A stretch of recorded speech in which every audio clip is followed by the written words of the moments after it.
You get the stereotype of either Cowsand Road or Sukhumvit or Pattaya and, you know, heavy drinking. In England, if I was just walking around going, oh, look, a foreigner, look, a foreigner, look, a foreigner, like, that would not be acceptable. What is it like to live in Thailand as an Englishman? We're gonna find out. We're meeting our first guest of the show. I'm Jim. I've lived in Thailand pretty much for 25 years. Yeah. I've got a Thai wife. My son's 17 and a half. He goes to school here. You're from? I'm from England, from Cambridge. Okay. I came here at the end of 1998, actually. I came here travelling, and I've just stayed ever since. So the very first time in Thailand, did you fall in love with someone or did you fall in love with the country? I fell in love with the country first, and then I actually met my wife in an apartment I was living in. I was teaching at the time out in Nakhon Pathom. Okay. And my wife happened to move into the same apartment block. She was working for a local Swiss company, so yeah, I guess, I mean, romantically, I'd like to say I fell in love with someone first, but I didn't. I fell in love with the country, most definitely. So what is so good? I mean, most of the people who are watching now, they have been to Thailand already a few times, or they're planning to go to Thailand. What is so good? Why did you fall in love? The Englishman in Thailand? I've got to be honest, for me, it was a couple of particular incidents for me. The first one, it was my first week here, and I had this old Nancy Chandler map to look around. It was like a colourful map that you used to get hand painted. Okay. And I was on the commuter boat on the Chao Phraya River, and I was about to go to Wat Arun, and I dropped my map in the river, and this guy just looked, and he just dived in the river, got the map, and I tried to give him some money, you know, like a Western tourist will. And he's like, no, not at all. Fast forward about another week later, or another 2 or 3 weeks later, I had to do a visa run, so I was going to join a school to be a teacher. Long story short, I kind of ran out of money in Malaysia. I made it back to Bangkok, onto a bus. The bus went past where I was living, into Nakhon Pathom. I had 16 baht left in my pocket. Yeah. It was 1 o'clock in the morning, and I couldn't speak any Thai. Okay. The first 3 people I met all tried to help me. And the first one started looking for me, the second one started helping, and the third one drove me home. So I just honestly, little things like that, the milk of human kindness, and also the same as, they call it the land of smiles. Yeah. You know, sometimes you walk about and you see some grumpy people and you think, better not talk to them. Do you know, if you smile at them, they're going to smile right back. Yeah. Like the really tough looking men, you smile. I lived in London for a little bit before I came out here. It's a tough city. But I also like the people there. It's just a different mentality, a bit more tough, a bit more loud, but... It's louder, it's faster, it's more, I think it's more dog eat dog over there. It's more cutthroat, it's more competition. For me, how I live my life these days, I just don't have any competition with anybody. I don't feel competitive on a daily level, on a friend level, on a work level. Yeah. So I'd like to talk to you about a few things, like living in Thailand. Do you want to walk a little bit? Absolutely, mate. Yeah, absolutely. Nice one. Maybe in the shade also. Yeah. It's a sunny day. Yeah. So I always like to see the positives and also the negatives of the places we are going. Yes. I'll be honest. The biggest negative for me is once every year, and I didn't really notice it for a number of years, is the dust, is the PM 2.5 pollution. And I know you have that bad in Chiang Mai, but for years, sorry, I've just tapped that microphone. Oh, that's all right. For years, I suffered every year, a little bit with a bad chest, and actually my mental state a little bit each year. Yeah. And it wasn't until years later that I realised actually what it was. Okay. It's this time, and it's just actually stopped now, is the pollution that we get from dust, from PM 2.5 once a year. Yeah. From pretty much the burning of the fields, you know. So that's the biggest negative for me. I can imagine that if you are living abroad outside of Thailand and you're hearing this and you want to retire somewhere, Thailand is a very good destination to retire. Yes. But this could be one deal breaker. That's the only negative for me, and so much so the last 2 years, I have to be honest and say that when friends of mine come, I recommend they come almost at the start of rainy season. Yeah.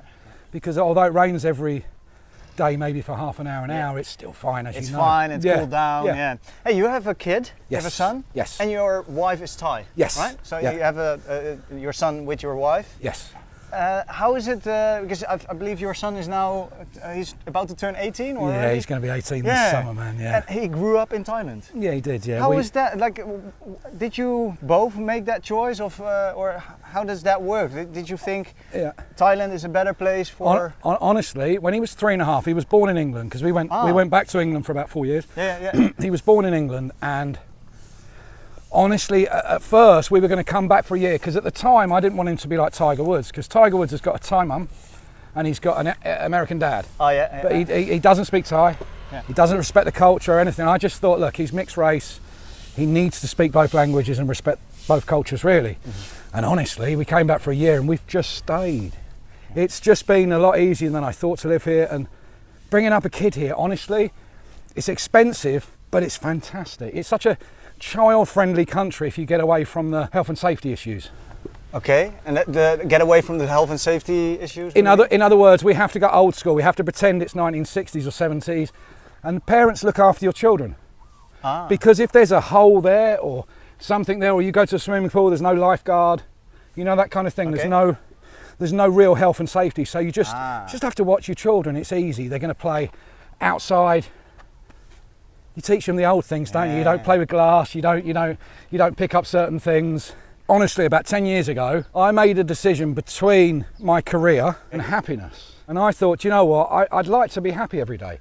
I'm happy in the sun. I'm happy in these surroundings. I have a sense of freedom here. I've just been back to the UK for winter. I loved it. Okay. Loved it. Yeah. But there's too many rules. I get a sense of freedom here. Freedom of driving. Freedom of, you know, just everything. There doesn't seem to be as many rules. And honestly, I haven't had a letter through my front door addressed to me 15 years.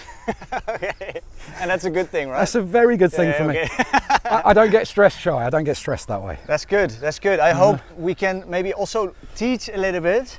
And I always want to give a message. Yes. What did you learn here in Thailand what you would not have learned if you just lived in England? Honestly, I think the biggest thing is for many, many years, and what many people do, we try to make the world adapt to us, right? What I've learned here is that I must adapt to my surroundings, because there's too many people, like let's say foreigners or whatever, that get angry in certain situations, and sometimes it's just a lack of understanding. Okay. You need to realise that you're not in your home country. Just adapt a little bit. We're interviewing a lot of different people, and now we're going a little bit deeper into the two Englishmen, really. Yeah. I just want to see the other side of the coin. A lot of people know the Englishmen, the Australians, and they come here to party a lot. They're here for the other side of things, for sure. They are. Honestly, I think a lot of people call them sexpats, don't they? But for me, I don't look down on that, but it's just not me. For me, I met my wife really early, and she's very middle class. Okay. And so the very idea of ever saying to her early on in the relationship, "Hey darling, I'm going to Pattaya," it's not going to happen. She's never been. But for me, all my group of mates, they're all of a similar age. They've all been here a long time. Okay. And just none of them really go Sukhumvit anymore. None of them go out drinking. I haven't been to the bars I stopped when we came back, when my son was 3, I didn't feel that drinking was conducive to bringing up a child. And especially as I've made all my worst decisions when I've been drunk. So I pretty much stopped drinking when he was young. I drink now, but very rarely. And that's the biggest change. You see, you get the stereotype of either Khao San Road or Sukhumvit or Pattaya, and you know, heavy drinking, Englishman, etc. That's just, Do you have friends that are, then again, we don't look down on anyone, really? No. Not so much anymore. I mean, I used to have a lot of friends that would still go out, but honestly, most of my friends now are around about 50, and some of them are older, and most of them stopped going out quite a while ago. I'm sure there's a couple that I could think of that do still have nights and drink way too much. But for me, I mean, for example, I'll give you an idea of friends of mine, their professions. One's a professional diver. One of them owns a lake. One of them is a sales manager for a large company digging. Is that Gary? Yeah. We're gonna talk to him for a little bit later on. Hey, Gary! If we take an example of let's say 12 of my friends, not one of them is an English teacher. So the stereotype is you can only live here if you're an English teacher as well, and I don't know any. No. I think the longer you get here, the more you move out of Sukhumvit. It starts early, everybody starts hanging out there, and then they move out a bit and out a bit. The further you get away from a tourist area, it's just going to be friendly. Yeah. People are friendly and people are not too nosy. And if you think of Bangkok, that there are all like these massage ladies, and then you're just having seen only 1 or 2 streets of Bangkok. Yeah. And the Bangkok is definitely so much more. Hey, we talked enough, I think, or not never enough, but we talked and we learned a little bit from you. Thank you so much. You have a channel, JB Wonders. I do indeed, mate. Yeah. And what is your channel about then? Do you know what? If you'd asked me a couple of years ago, I would have told you it's mostly adventure videos. But right now, I do a mixture of things. I do some interviews. Okay. I do some things, quirky sides of Thai culture. I like to show people The first thing I didn't want to do with the channel is objectify Thai women, so I'm never going to put a thumbnail of a Thai woman on there. Good on you. And I'm not going to show any bars or anything, etc. Culture, history, people. We're going to dive into it. Hopefully you check out his channel and subscribe if you enjoy his videos. Thank you. Thank you very much indeed, mate. Englishman living in Thailand. You have a kid, a wife? 8 and a bit years ago we came to Thailand. I obviously came for the food first and foremost. You came together with your wife? With my wife, I came with my wife, yeah. So my wife's a teacher, so she got a teaching job luckily, which managed to support us when we first got here. And then I started off my little food. Well, I had a food blog like when people used to read back in 2015. Okay. You don't do that anymore, no? No, I don't do that anymore. And then that evolved, started doing the videos, probably started taking that seriously about nearly sort of 3 years ago, maybe. How old is your son? My son, he'll be 5 in April. Yeah, going to school already? Going to school already. Yeah. He's actually been going to school since he was 2, yeah. So 2, so he went to like preschool, and now he's in reception. Yeah. They've got different names at different schools for it, so I forget. But is he in a private school, or is he? Yeah, he's in an international school. So he goes to. Luckily for us, he goes to school with his mum. So his mum's a teacher, so we get a free school place. Otherwise, it's very difficult to. It's expensive. So very expensive, right? Very expensive. So this is one thing I want to give also a bigger picture, also for maybe even for us, for me and Nuna, considering maybe. Getting a family here. How expensive are we looking? If your son had or if you had to pay for your son normally? The school he was at last year was one of the cheaper private schools, and I think that was around 40,000 baht a month. A month? Wow, that's like an income. No, less than that. It was 400,000 baht a year, so about 38,000 a month. Yeah. Still a lot. It's a lot. But the one he's at now is even more. Yeah. Quite substantially a lot more. I think that's like 4 times the minimum wage, something like that. Yeah, it's crazy. I mean, he was lucky. I mean, because he's born in Thailand, he can go to Thai state school as well. So if my wife wasn't a teacher, then he could go to state school. Yeah. Would you send your son to state school? Would I send my son to state school? I would send my son to state school. Whether my wife would or not is a different question. If I think of an Englishman in Thailand, I see a guy drinking, a big belly, and down in Pattaya. Down in Pattaya. Yeah. No offense to any of my Pattaya subscribers or yours. No, also then again, I was just saying this with Jimmy as well. We don't look down on anyone. Hopefully, no one is looking down on us either. We just, It's just the stereotype, isn't it, of that? Yeah, but you don't fit that stereotype, no. I believe. But why do you still? Because I can understand why men like Thailand in this way also, Yeah. It's the way of life here. Like I say this a lot when people say like, why Bangkok? So even when I used to come to Thailand when I was single, I used to come and I used to fly almost immediately up to Chiang Mai for food, and I used to eat and do stuff. But from the moment I first got to Bangkok, the first time I ever stepped outside the airport, got in a taxi, it's the first place I've ever felt like I was at home, and that feeling's never left me. So when I got here, there was definitely challenges, but I didn't have like a massive culture shock because I already felt like at home. Like I've never even felt that way when I'm in England. So my wife's a little bit different in the fact that she was very settled in England with a very normal nuclear family, so that they're very close-knit family. Whereas I'm close with my family, but we're all like scattered about. And stuff like that. Yeah, we're similar, I think. This way. I would never go back unless you can never say never because you don't know what's going to happen with family and stuff. But for me, it's just such a better way of life here. Why is it so? Because I think also, and people are coming here on holiday and they experience the same thing, but I also would like to show the other side of the coin because it's not holiday all the time. So no, it's not holiday all the time. I mean, sorry, I think this was going back to the original question that I sort of veered off from, right? I was brought up in England, where I'm from quite a working class area, so like I was brought up to be respectful. Everyone around me was brought up to be respectful. Everyone kind of said hello to each other. There was a sense of community, which I feel like, especially where I live in the West, has been lost a little bit. Whereas here, there's still, and it is dying out a little bit, but there's still that sort of level of respect between people and that kind of little level of community, especially where I live. So that is a big reason for me. Of course, there's frustrations, like when I first got here, the language barrier, there's quite a lot of bureaucracy here. But where I've learned the language a little bit more, I learned sort of how can I say it, like, not the customs, but like how things work here. People come here and expect Thai people to change to fit their way of living. So like, we do it this way, so you should be doing it this way to make me feel more comfortable. When in fact, if you get here and just it's not their job to do that. Like, it's not their job to make you feel. But you see that often. I see that all the time, especially when you go into like Sukhumvit. And I understand if you're running a Western business, you kind of need it run Westernly. But like, I think some people try to apply that across the board, and they're like almost like make fun of Thai people sometimes, like, and the way they do things. But if it was so great where we were living, no one would be moving out of where we're living to live here. City San, we are having a pad kaprao mu krop. Kai Dao. We continue our conversation. Yeah. With the Englishman living in Thailand. We talk about your kid. You have a little one, 5 years old. He will be 5 soon. He will be 5 soon. Going to an international school here in Thailand.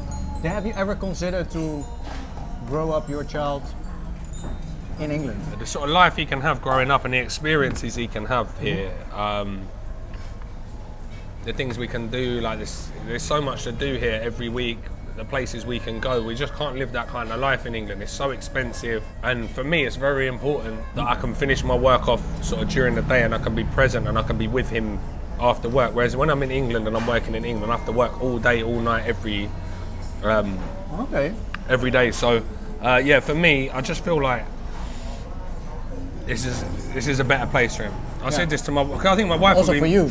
Yeah, for me, but to be honest, if I thought it was better for him, I'd move back, because it's not really about me. But there's no one, unless you have to, unless you're, seeking a sort of like a better life and you're in a war-torn country, there's no one's moving to England now. Like, people are moving out of England. No one's moving to England now out of choice, so in my opinion. So for me, no. Okay. We talked about with Jimmy also about the downsides. He's just saying pollution. Oh, pollution's a big one actually. Pollution's a big one. Let's don't talk about this again. But is there anything else that we have to keep in mind if you want to live here for long term in Bangkok or in Thailand in general? What should we be aware of? We always ask these questions, and I never get sick of this because you always get a different, slightly different answer, and there's always something we can learn. So we try that. We stay away from the pollution, because that was what I was actually going to say. That would probably be my major downfall, just purely because I notice it more and more every year. But honestly, I can't really think of anything, to be honest. Like, there's nothing that would outweigh the positives for me of living here. The conclusion I think we can have is that Thailand is a very nice environment to live. And also with a young one. Traffic can be one thing that is maybe not so nice. I will say this actually, traffic is a nightmare, and people say to me, how can you drive in Bangkok? 10 times prefer driving in Bangkok than I do in London. Actually? London is quite busy. London, it's not even the busyness, because I don't even live in central London, I live very far out of central London, but say you're at the lights, you stop at the lights in London, or anywhere in England. If you don't pull off within like half a second, if you're like, beep, like, where are you going? Where are you going? The amount of arguments I have with people, I'm going, where are you going? Nowhere. Well, why are you shouting at me then? A lot of people are quite aggressive. Yeah. But I was in that mode when I was here. When I first started driving here and someone would like beep me, I'd go, and then I go, what am I doing? They're just beeping me to tell me like they're coming in the lane. Yeah, but beeping is not that common here. No. So it's like really bad to do. So I was like, I get told off a lot. Okay. I don't do it anymore. Okay. Yeah.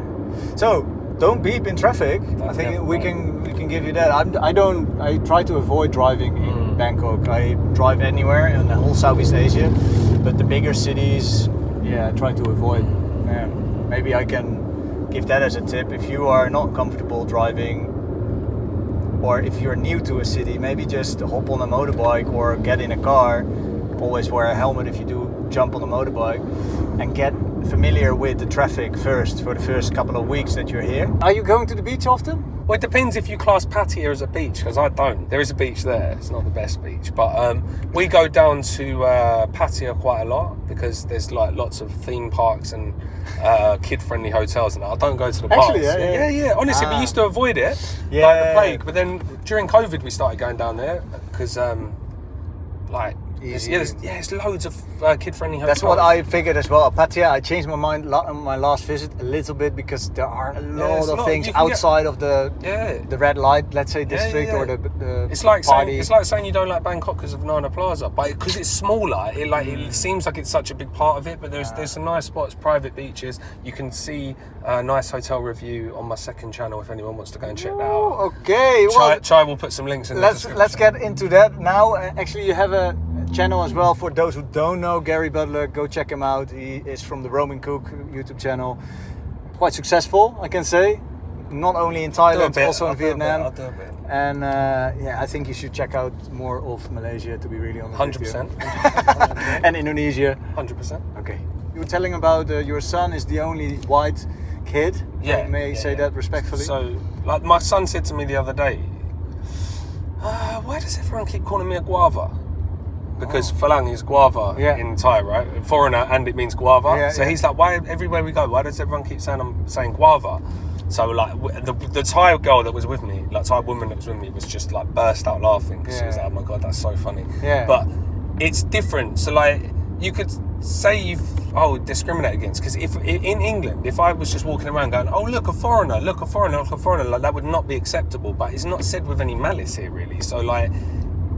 Definitely don't feel discriminated against. If anything, I find it funny because they'll go, you can find it. But I'm wondering, my son, would he feel bullied for this? Maybe? No, I don't know bullied, yet, but like it's definitely what I was alluding to earlier. Is like sort of, I think the like technical term is making someone feel othered, but like so you don't feel sort of part of the group. Do you know what I mean? So that might play a part, but look, we'll have to wait and see. But. And do you feel discriminated sometimes? I mean, maybe positive way. In a positive way, but no. But even like some things that like I don't know, some hypersensitive people would call a microaggression. I don't know, like saying that foreigners can't eat chilies, for instance. I find it funny. Like I'll go in and they'll be like, "Oh, flanking bed day, mate." But you can. I'll smash like a plate of chilies, and then I'm like their best friend. So like I like breaking down those little barriers. But again, it's nothing. Definitely don't feel discriminated against. No. Good. Because an Englishman in Bangkok. Oh, he's an Englishman. Oh, he's an Englishman. Do you know what? I haven't referred to myself as an Englishman. I don't know ever. I don't think. The whole expat thing I don't like. So like, if you ask me how I would describe myself, I describe myself as an immigrant because that's basically like an immigrant. I'm no different to anyone else that's come here to work. So. You could call me an economic migrant if you want. Do you have a message to the world or some wisdom to pass on? Well, I think I gave you my best one last time, didn't I? One thing you've got to remember, people that sit at their house and make comments on YouTube, negative, spend their whole days being negative, 99% of those people are not or could not do what you are doing. So don't take any notice. As difficult as that is, don't take any notice. Message to our fellow YouTubers or even kids, because I know like, a lot of kids spend their time online now. You know, people giving you stuff at school, whatever. They can't do what you're doing, and that's why they're being negative. Okay. So there you go. Thanks, Jam. Bosh. That was Gary from the Roaming Cook. He actually has a proper food channel on YouTube already for several years, as he was mentioning. This channel is based in Thailand. We're showing you the beauty of Southeast Asia, and now we are in Thailand for a little while. We are soon enough flying to Da Nang, Vietnam, and we're carrying on our journey in Southeast Asia, and hopefully you can hop on board if you didn't do so yet by subscribing to this channel. I would like to say from Sha'am, because that's where we're finishing this video right now. Bye for now and stay jammed.